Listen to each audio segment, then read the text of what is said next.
I'm from ProTeen, and today I will be interviewing Akash Raghavan, who is the co-founder of the COVID Fit Club.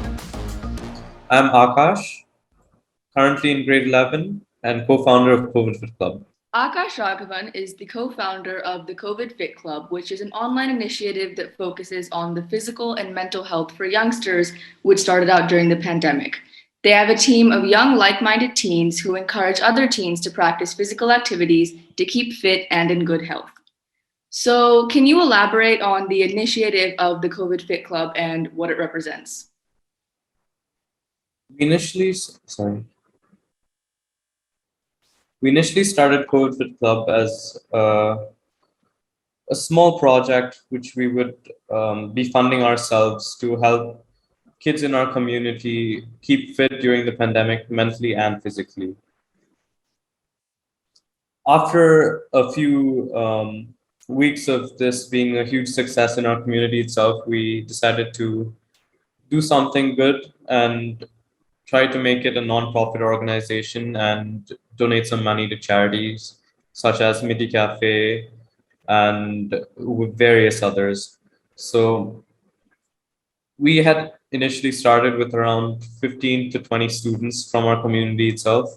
And by the end of the first month, we had more than 100 people wanting to join our COVID Fit Club. So what we did was try to scale up our business as much as possible to accommodate everyone so they could all have the same experience that these 20 kids were having in the first place, which they were very happy with. Oh, wow. So, you said you got a lot of recognition. How has that helped you grow?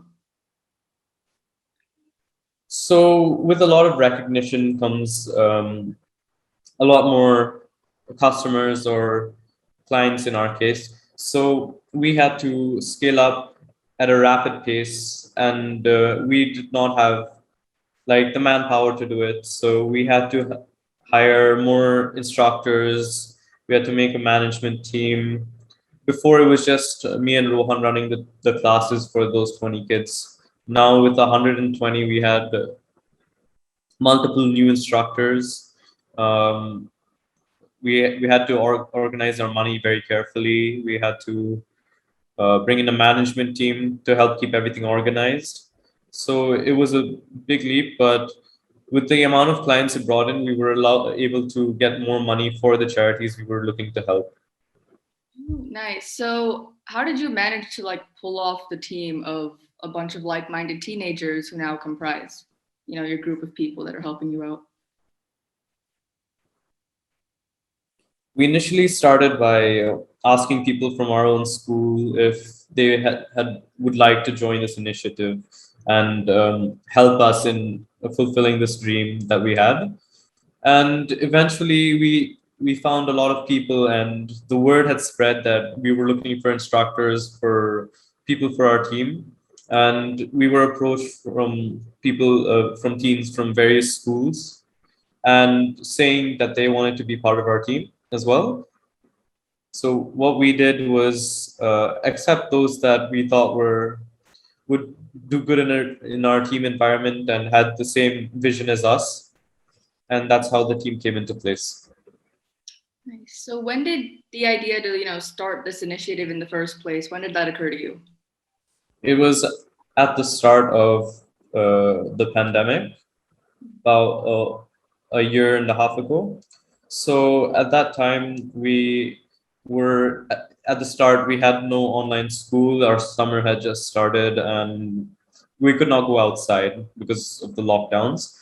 So what we had thought was we would do like Rohan and I are very fitness oriented, and we love before the pandemic at least we loved going out to the gym together and keeping ourselves fit.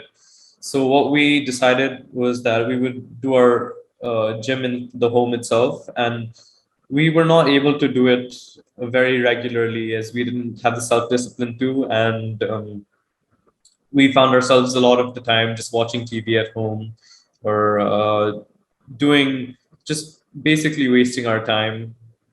So what we thought was there are a lot of other kids just like us and even younger than us less self-control to be able to do these things, and their parents are always occupied with work or maybe managing the house, and because of this there is not that much attention put on the kids and the like fitness that they have, their mental and physical fitness. So before the pandemic, all these kids in our community used to go out to the ground and play football or cricket or volleyball, something like that. So they would get a certain amount of physical activity a day, which they weren't getting during the pandemic. So at that time, we thought we could a good way to make ourselves self-disciplined as well as those kids would be to start an initiative which we would wholeheartedly um, put all of our effort into. So this was how that started, and it became a huge success. Okay, so you were saying like you had started it, because you couldn't work out regularly either, but now people are able to go out, and so are people still finding the time to participate in this online initiative like they were during the lockdown? Definitely people are able to go out now, but a lot of people still don't find it safe. And even the people that do go out and maybe go for football outside or cricket, they still come back and do our classes because they love the experience and the atmosphere in our class. So we haven't seen like a reduction in clients as such, or maybe a few of them have decided that the football is enough for them or the cricket is enough for them. But a lot of what we do is in regard to mental and physical health combined. So a lot of our clients think that's a big part, that a very big positive, which going to the gym regularly or going to play football doesn't have, which is why we're retaining so many clients. So, when during lockdown did you realize that mental and physical health is something you really wanted to tackle and something you wanted to bring awareness to? So we started basically with physical fitness, and as I told you before, we started it because we ourselves were not doing very well physically, and we wanted to help the kids in our community and people outside as well later on. So what we thought was, when we're staying inside our house, not much social interactions, and we don't see each other face to face, it really puts kind of strain on our mental health. And we were able to incorporate that into our physical fitness as well as like this video call that we're having now.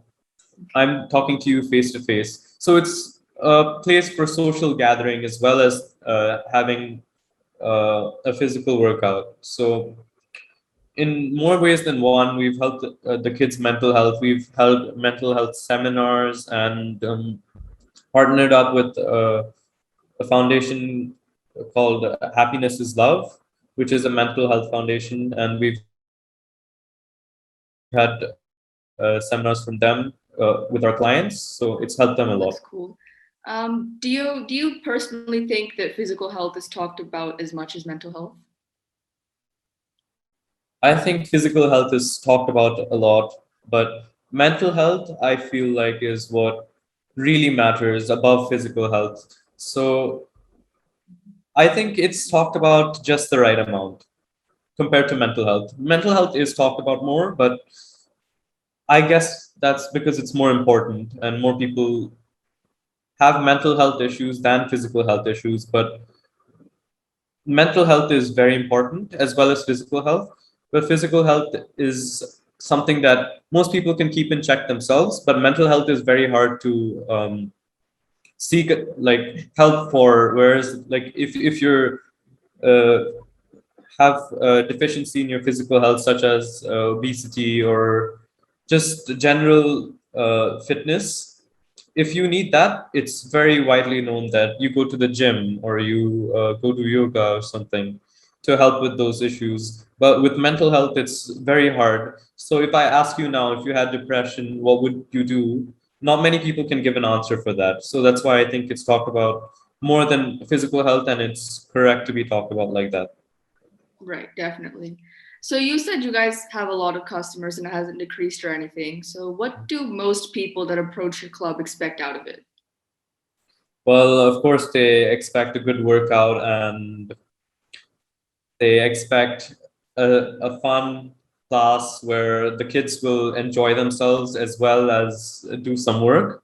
So they also wanted it to be a social interaction place. So we have a lot of talking in the breaks that we give. They have a lot of fun. It's always filled with laughter, the classes, and the mental health parts, the seminars. They expect all of that, and we provide it. So. That's great.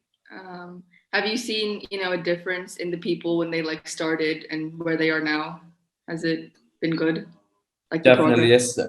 Especially at the start of the pandemic, when we saw the kids, they were very, from what I've seen, they were very gloomy, very kind of like not themselves. From what I've seen before in the fields, they're always laughing, always smiling. But when they started the classes, they were not themselves. They were very unhappy. They were, you could say they just didn't want to do much because they weren't having enough.